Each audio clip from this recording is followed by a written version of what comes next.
ওং নমঃ শিবায়। ওং নমঃ শিবায়। ওং নমঃ শিবায়। বন্ধুরা, ভাগ্য যদি সাথে থাকে তাহলে ডাঙাতেও কিন্তু ডিঙি চলে, এটাই বাস্তব সত্য কথা। আগামীকাল 14ই জুলাই সোমবার এই চারটি রাশির হঠাৎ বা আকস্মিক অর্থপ্রাপ্তির সম্ভাবনা হয়ে উঠতে চলেছে। হ্যাঁ বন্ধুরা, আমি এই ভিডিওতে যে চারটি রাশির নাম আপনাদের সামনে প্রেজেন্ট করতে চলেছি, সেই চার রাশির জাতক বা জাতিকা যদি আপনি হন, তাহলে আগামীকাল 14ই জুলাই সোমবার দিন আপনারা হতে চলেছেন মহাকোটিপতি। কোন সেই সৌভাগ্যশালী চারটি রাশি তা আমি আপনাদেরকে একে একে জানাতে চলেছি। তবে শুরু করার আগে একটি কথা প্রথমেই ক্লিয়ার করে দিই, আমি এই ভিডিওতে যে চার রাশির নাম আপনাদের সামনে প্রেজেন্ট করছি, সেই চার রাশি কিন্তু ইন জেনারেল রাশি, অর্থাৎ আগামীকাল এই চার রাশির সম্ভাব্য প্রাপ্তিযোগ সৃষ্টি হচ্ছে। তা বলে কখনোই ভাববেন না প্রত্যেকেরই, কারণ আপনার মতো একই রাশির হাজারো বা লাখে বা কোটিতে মানুষ থাকতে পারে। প্রত্যেকেই যদি টিকিট কাটে, প্রত্যেকের লাগবে না। কারণ প্রথমত দেখতে হবে আপনার নিজস্ব ব্যক্তিগত জন্মছকে রাহু গ্রহের স্থিতি কেমন রয়েছে, অর্থাৎ রাহু কতটা শুভ রয়েছে, ডিগ্রিগত দিক থেকে কতটা স্ট্রং রয়েছে, বর্তমান দশা অন্তর্দশা কতটা সাপোর্ট করছে। এই বিষয়গুলো কিন্তু প্রত্যেকেরই জানার প্রয়োজন রয়েছে। আরেকটি জিনিস অবশ্যই জানতে হবে, সেটা হচ্ছে আপনার এক্স্যাক্ট টার্গেট নাম্বার কী। কারণ আমি এই ভিডিওতে যে টার্গেট নাম্বারটি বলবো সেটি ইন জেনারেল টার্গেট নাম্বার, আর সেই টার্গেট নাম্বার অনুযায়ী অনেকেই টিকিট কাটছেন এবং অনেকেরই প্রাপ্তি হচ্ছে, এবং যাদের প্রাপ্তি হচ্ছে তারা পরবর্তীতে আমার সাথে পরামর্শ করছেন এবং তাদের মুখ থেকেই কথাগুলো শোনা। আমি প্রত্যেককে বলি একটা কথাই, যে আমার ভিডিও বলে না, ইউটিউবে এই ধরনের ভিডিও প্রচুর পাবলিশড হয়, প্রতিদিনই পাবলিশড হয়। কেউ বলবে না, আমি বলবো একটা কথা, যে অন্ধের মতো কাউকে, আমাকে বা যাকেই হোক, অন্ধের মতো কিন্তু আপনারা ট্রাস্ট করে টিকিটটা কেটেন না। হয়তো লাগতে পারে, আমার ভিডিও দেখে অনেকেরই লাগে, কিন্তু আমি তাও বলি কাটবেন না। আপনারা যখন দেখছেন কেটে কেটে লাগছে না, টাকাটা নষ্ট হয়ে যাচ্ছে, কি দরকার? আগে নিজের জন্মছকটা দেখিয়ে নিতে অসুবিধা কি আছে? অসুবিধা আছে কি? আগে নিজের জন্মছকটি দেখিয়ে নিন, জানুন যে আপনার প্রাপ্তিযোগ হয়তো এখন নেই, সামনে মাসে আছে, বা গত মাসে শেষ হয়ে গেছে। আপনার টার্গেট নাম্বার কি আছে, এগুলো জানুন আগে। আমি দেখছি যারা আমার সাথে পরামর্শ করছে, বেশিরভাগ জনেরই কিন্তু দেওয়ালে পিঠ থেকে গেছে। কারণ আমরা প্রত্যেকেই কিন্তু মধ্যবিত্ত ফ্যামিলির মানুষ, আর মধ্যবিত্ত ফ্যামিলির মানুষরাই কিন্তু বেশি পরিমাণে টিকিট কাটে, এটাই বাস্তব।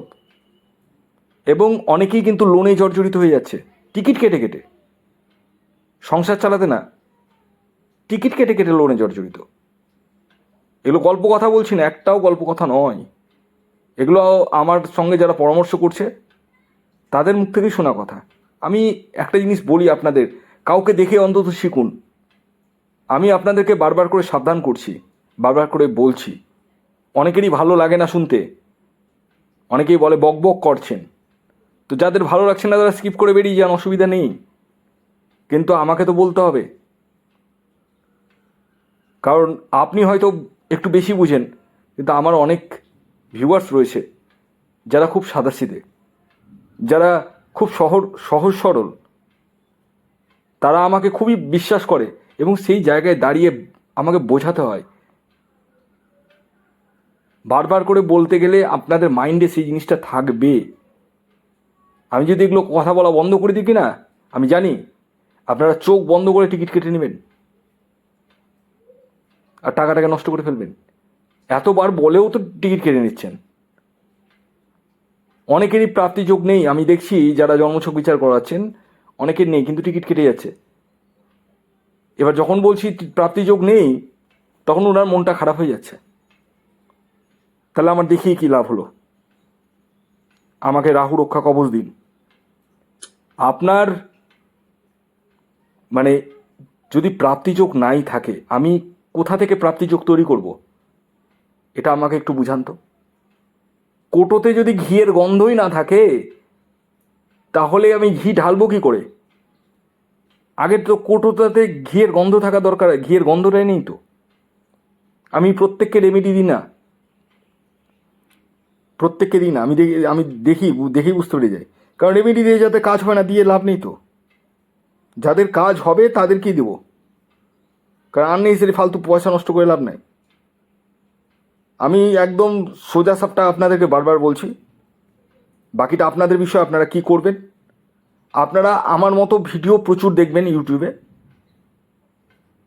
কারো কথাতে, সেটা আমারও না, কারো কথাতে চোখ বন্ধ করে ভরসা করে টিকিট কেটেন না। যারা অলরেডি জানেন যে আপনার প্রাপ্তিযোগ রয়েছে, যারা পরামর্শ করেছেন আমার কাছে বলে না, যে কারো কাছে পরামর্শ হয়তো করেছেন, টার্গেট নাম্বার হয়তো জেনেছেন, শুভ দিন হয়তো জেনেছেন, তারা টিকিট কাটতে পারেন, বাকিরা কিন্তু টিকিট কাটবেন না। হ্যাঁ, এক আধবার কাটলেন আলাদা বিষয়, কিন্তু কন্টিনিউয়াসলি আপনি টিকিট কেটে যাচ্ছেন, এটা করেন না।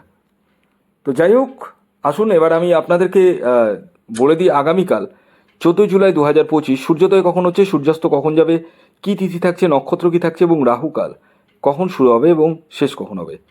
আগামীকাল 14 জুলাই 2025 ভোর 5টা 1 মিনিটে সূর্যোদয় হচ্ছে, সূর্যাস্ত যাচ্ছে সন্ধ্যে 6টা 25 মিনিটে। আগামীকাল তিথি থাকছে চতুর্থী এবং তারপর পঞ্চমী, কৃষ্ণপক্ষ থাকছে, যোগ থাকছে আয়ুষ্মান এবং সৌভাগ্য, নক্ষত্র থাকছে ধনিষ্ঠা এবং শতভিষা। আর আগামীকাল রাহুকাল শুরু হচ্ছে সকালবেলা, একদম সকাল 6টা 41 মিনিট থেকে 8টা 21 মিনিট পর্যন্ত। সকাল 6টা 41 মিনিট থেকে 8টা 21 মিনিটের মধ্যে কোনো ধরনের টিকিট কাটা বলুন, যে কোনো ধরনের শুভ কাজ বলুন, কোনো কিছুই কিন্তু করা যাবে না। কোন সময় করবেন সেটি ভিডিওতেই বলবো। এবার আসুন আমি আপনাদেরকে জানিয়ে দিই আগামীকাল 14 জুলাই সোমবার দিন 4টি রাশির নাম, যে রাশিগুলির হঠাৎ বা আকস্মিক অর্থপ্রাপ্তির সম্ভাবনা হয়ে উঠতে চলেছে। তো সর্বপ্রথম যে রাশির নাম বলবো, যে রাশি আগামীকাল 14 জুলাই সোমবার দিন হঠাৎ বা আকস্মিক অর্থপ্রাপ্তি ঘটতে চলেছে, সেটি ধনু রাশি। ধনু রাশির জাতক ও জাতিকা যদি আপনি হন, তাহলে আগামীকাল আপনারা হতে পারেন মহাকোটিপতি। আগামীকালের আপনাদের ইন জেনারেল যে টার্গেট নাম্বার উঠে আসছে সেটি হচ্ছে 7 এবং 3। শুভ যে সময়টি বলবো সেটি হচ্ছে সকাল 9টা 10 মিনিট থেকে দুপুর 3টে 45 মিনিট পর্যন্ত। দ্বিতীয় যে রাশির নাম বলবো, যে রাশি আগামীকাল 14 জুলাই সোমবার দিন হঠাৎ বা আকস্মিক অর্থপ্রাপ্তি ঘটতে চলেছে, সেটি বৃষ রাশি। বৃষ রাশির জাতক ও জাতিকা যদি আপনি হন, আগামীকালের আপনাদের ইন জেনারেল যে টার্গেট নাম্বার উঠে আসছে সেটি হচ্ছে 6 এবং 2। শুভ যে সময়টি বলবো সেটি হচ্ছে সকাল 8টা 50 মিনিট থেকে বিকেল 4টে 5 মিনিট পর্যন্ত। এর পরবর্তী 3 নম্বর যে রাশির নাম বলবো, যে রাশি আগামীকাল 14 জুলাই সোমবার দিন হঠাৎ বা আকস্মিক অর্থপ্রাপ্তি ঘটতে চলেছে, সেটি হচ্ছে কন্যা রাশি। কন্যা রাশির জাতক ও জাতিকা যদি আপনি হন, আগামীকাল আপনারাও হতে চলেছেন মহাকোটিপতি। আগামীকালের আপনাদের ইন জেনারেল যে টার্গেট নাম্বার উঠে আসছে সেটি হচ্ছে 5 এবং 9। শুভ যে সময়টি বলবো সেটি হচ্ছে সকাল 9টা 5 মিনিট থেকে দুপুর 2টো 45 মিনিট পর্যন্ত এবং বিকেল 5টা 5 মিনিট থেকে সন্ধ্যে 7টা 32 মিনিট পর্যন্ত। এর পরবর্তী সর্বশেষ যে রাশির নাম বলবো, যে রাশি আগামীকাল 14 জুলাই সোমবার দিন হঠাৎ বা আকস্মিক অর্থপ্রাপ্তি ঘটতে চলেছে, সেটি কর্কট রাশি। কর্কট রাশির আগামীকালের ইন জেনারেল টার্গেট নাম্বার 1 এবং 2। শুভ যে সময়টি বলবো সেটি হচ্ছে সকাল 10টা 10 মিনিট থেকে বিকেল 5টা 45 মিনিট পর্যন্ত। ধন্যবাদ।